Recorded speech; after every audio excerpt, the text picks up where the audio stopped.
masjid kita lah kan. Kalau tuan-tuan fikir nak pergi ke pasar Ramadan pada pukul 2 tadi, nak beli kerana untuk isteri dan anak-anak, tak ada masalah. Bukan atas sifat nafsu kita berpuasa. Para isteri nak masak sedap-sedap untuk suami dia, untuk isteri dia, untuk anak-anak dia, sambil masak berdoa, ya Allah ya Tuanku, aku masak ini semata-mata kerana-Mu ya Allah, untuk suami dan anak-anakku ya Allah. Mudah-mudahan tak apa, sebab dia masak itu bukan kerana nafsu dia. Kalau kita puasa, hari ni aku rasa aku lapar sangat hari ni, aku nak buat nasi biryani, itu lain lah tu. Dia senipis bawang. Baik, kalau di masjid saya selalu bertanya, ada tuan-tuan sini yang puasa para nabi dan para anbiya? Yang di Kuala Lumpur orang akan jawab Prof. Dia orang berani cakap, Allah Prof lah, ya Prof, tahap 1 confirm, tahap 2 pun tak tentu. Ini jawapan yang biasa saya dengar. Saya kata, cuba tanya saya puasa saya macam mana? Dan orang pun bertanya, Prof puasa macam mana? Saya puasa para nabi dan para anbiya. Bila kata macam itu saja, orang akan tengok muka kita, ini gila profesor ni, mengaku puasa para nabi dan para anbiya. Jadi tuan-tuan yang ada dalam dewan ni, bagi saya masa sedikit untuk saya explain, then you decide. Mudah-mudahan bulan Ramadan ini kita puasa para nabi dan para anbiya, mudah-mudahan insya-Allah. Okey, saya kata sebab itu saya suruh puasa di Mekah dan Madinah. Kenapa? Saya dulu pergi haji tahun 2006, saya pergi dalam keadaan yang sangat takut tuan-tuan. Takut, sungguh-sungguh takut. Jadi saya nak buat benda baik. Saya tak pernah puasa sunat. Seumur hidup saya tak pernah. 40 tahun tak pernah. Jadi pergi haji, saya nak puasa Isnin dan Khamis. Saya nak puasa 13, 14, 15 hari bulan. Ini Rasulullah tak pernah tinggal. Dia panggil apa? Hari putih, bulan putih, puasa putih. 13, 14, 15. Jadi di Masjid Nabawi, hari Isnin dan Khamis, 13, 14, 15, dia akan hampas seprah untuk orang berbuka puasa, dan orang tak puasa pun tak apa, makanlah sekali. Jadi saya puasa kat sana ni, pukul 2.30 saya bangun bersahur. Saya bersahur apa yang saya ada, buah tamar ke, roti ke, pisang ke, kemudian minum air zam-zam. Lepas tu 2.45 saya dah pergi ke Masjid Nabawi. Pada zaman saya dulu Masjid Nabawi tutup, pukul 3 baru buka. Sekarang 24 hours, tak ada masalah dah. Jadi menunggu dekat pintu tu, menunggu orang yang pertama masuk. Masuk dalam situ, solat sunat, baca Quran, ya Allah, menangis dengan Allah, ya Allah, aku ni banyak dosa, ya Allah, ampunkanlah aku, ya Allah, minta dengan Allah. Solat subuh. Lepas solat subuh, baca terjemahan. Di tangan saya sentiasa terjemahan, sebab itu duduk 6 hari di Madinah, saya habis terjemahan daripada muka surat 1 sampai 1200 muka surat. Baru saya tahu Allah ini Maha Pengasih, Allah ini Maha Penyayang. Dia kata pada kita, engkau semua ni kan manusia lemah. Pagi kau minta ampun dengan aku, malam kau dah buat dejek dah. Malam kau minta ampun dengan aku, pagi kau buat jahat dah. Engkau ni ingat aku masa susah, masa senang kau lupa. Ulang-ulang dia cerita. Tapi aku ini Maha Pengampun, aku ini Maha Pengasih, aku ini Maha Penyayang. Tuan-tuan dan puan-puan, ya Allah, subhanallah, baca terjemahan, baca gitu, ringkaskan cerita masa solat doha lah. Sampai petang, duduk dalam Masjid Nabawi, dia kata Allahu Akbar, Allahu Akbar. Buka puasa, ambil buah tamar 1, makan daripada hujung rambut sampai hujung kaki, rasa nikmat berpuasa, rasa nikmat berbuka puasa. Saya kata dalam hati saya, ya Allah, macam gini ikut para nabi dan para anbiya berpuasa. Rasa saya betul tak tahu lagi. Kenapa? Saya rasa saya okey betul puasa macam ni, saya rasa nikmat sangat. Kenapa? Sebab di Mekah dan Madinah, bila kita pergi umrah dan haji, ada kita gosip-gosip orang, ada kita kutuk bos kita, ada kita buat fitnah. Tak ada. Kita pergi amal ibadat, baca Quran, minta ampun dengan Allah. Siapa yang gosip, siapa yang membuang masa, itu kategori tepi dah tu. Tak payah fikir dengan dia, tak payah join.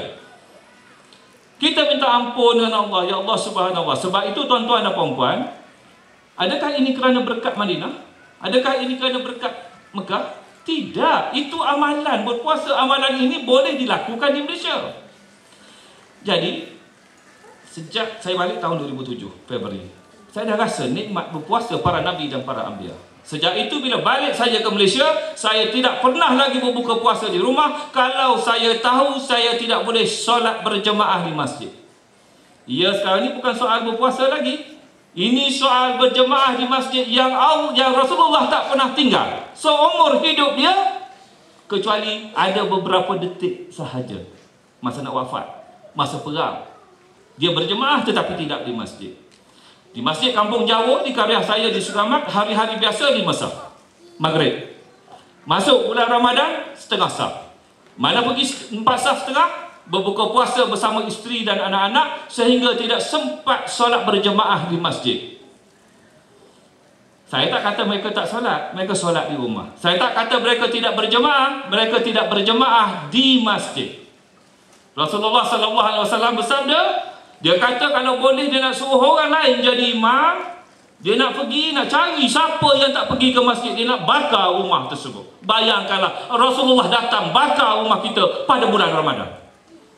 Sebab itu, tuan-tuan yang saya kata tadi, setengah saf saja di masjid Kampung Jawa, sebabnya ramai yang kena tipu. Antara berbuka puasa dengan solat berjemaah, ramai yang kena tipu. Tak kira dia ustaz, tak kira dia ulama, tak kira dia profesor, tak kira dia businessman, tak kira dia cikgu, ramai yang kena tipu. Jadi saya tak termasuk dalam tu, saya rasa. Dan tuan-tuan dan puan-puan, Allahu Akbar, bulan Ramadan ni orang duk kejar kan, macam-macam pahala ganjaran kita diajar kan, 10 kali ganda, 70 kali, 700 kali ganda. Dan ganjaran yang paling besar yang setakat yang saya tahu lah, Lailatul Qadar. Orang memburu Lailatul Qadar. Tanya tuan-tuan, saya selalu tanya, berapa kali dapat Lailatul Qadar? Payah nak jawab. Cuba tanya saya berapa kali dapat Lailatul Qadar.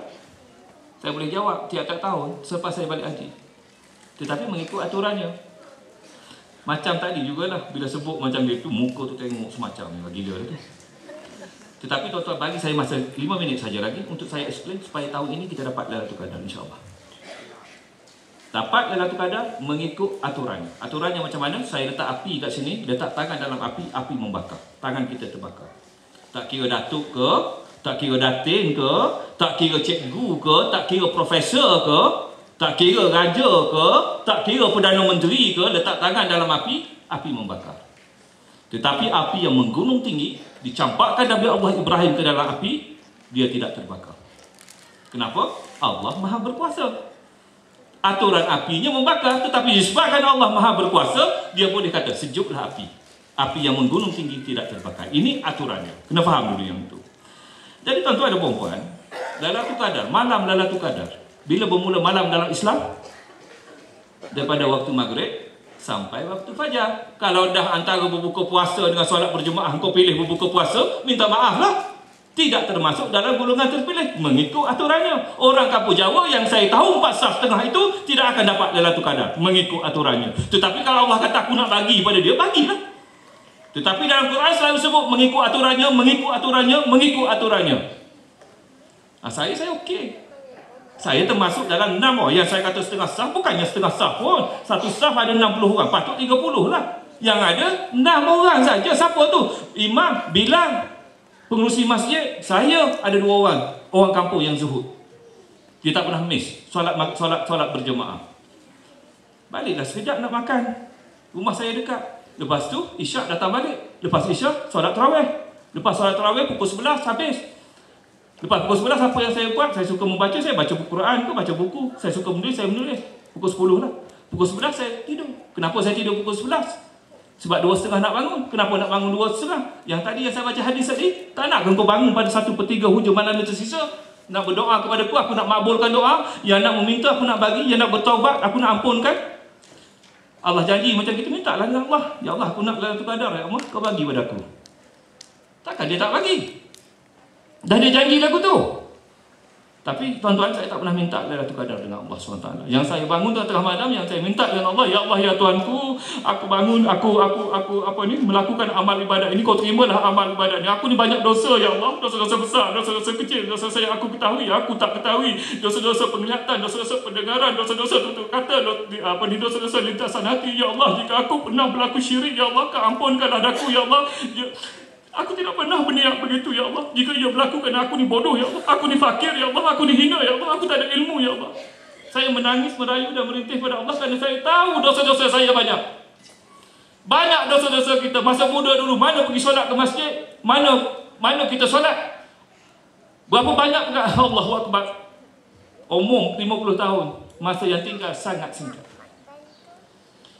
Minta dengan Allah supaya Allah terima amal ibadat kita. Buat amal ibadat macam mana pun, kalau Allah tak terima, kita masuk syurga bukan kerana amal ibadat, kerana rahmat Allah. Kerana rahmat Allah. Jadi tuan-tuan dan puan-puan,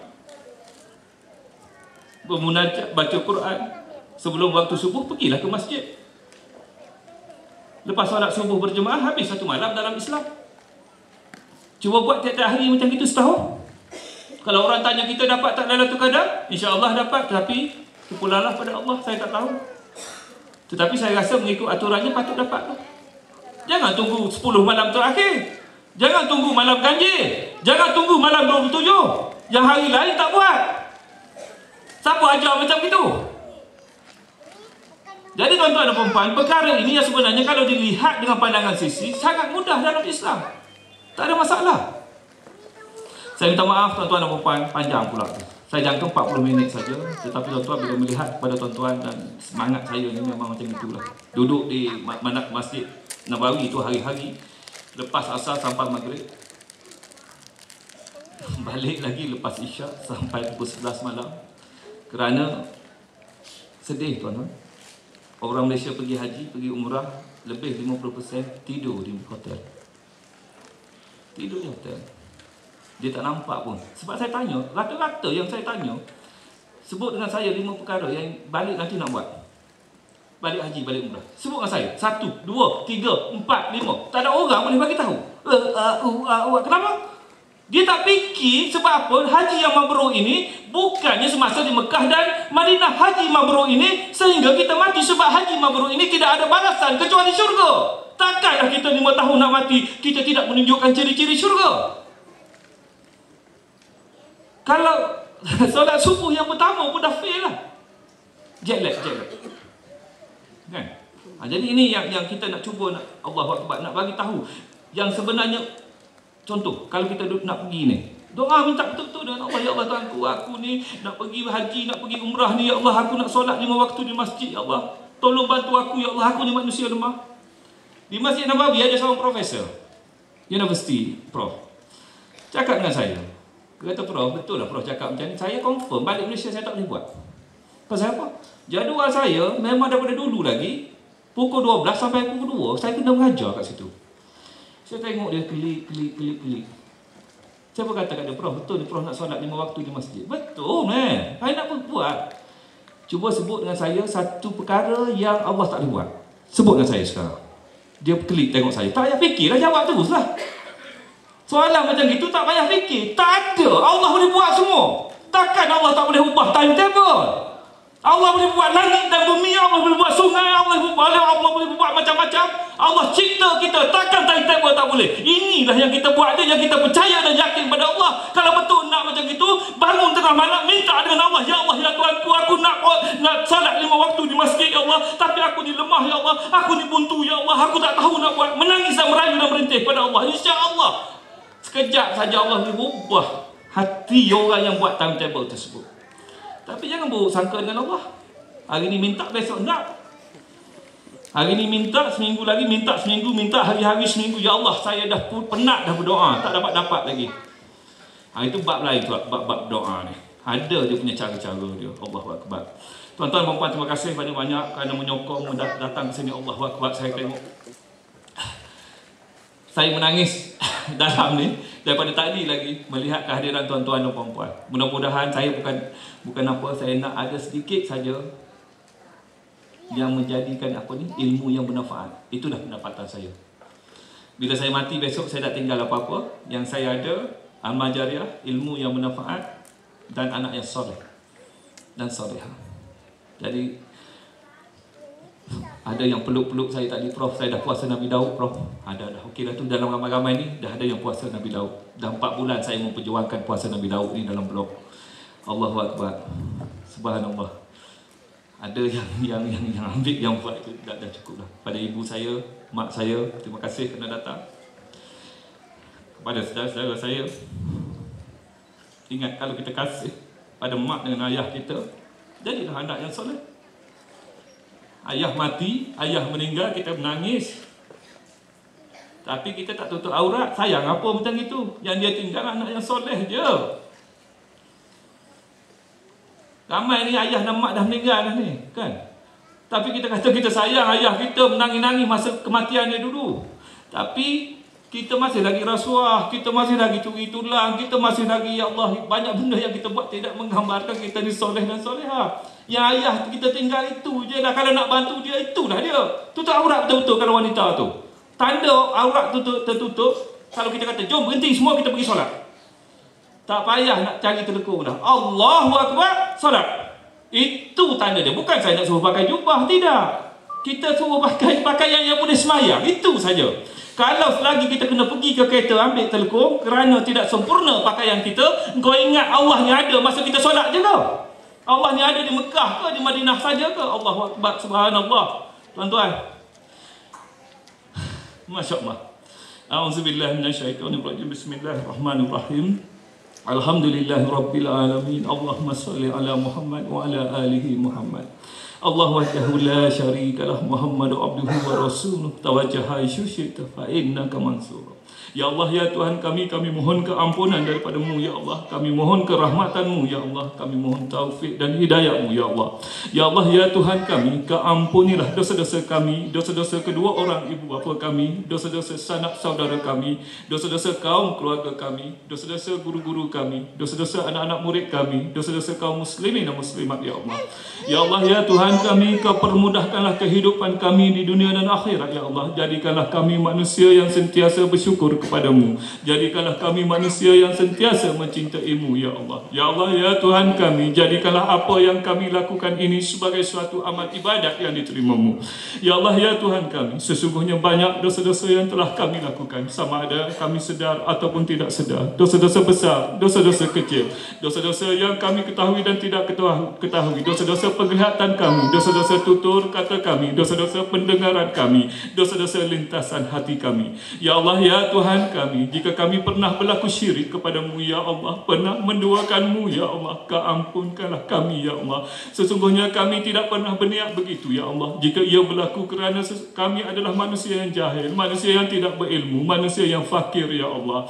Ya Allah, ya Tuhan kami, jika kami dipanggil oleh-Mu, tempatkanlah kami di kalangan orang-orang yang beriman, beramal soleh. Masukkanlah kami ke dalam syurga-Mu, ya Allah, syurga yang paling istimewa, ya Allah. Dan masukkanlah kami tanpa dihisap, ya Allah. Masukkanlah kami dengan rahmat-Mu, ya Allah.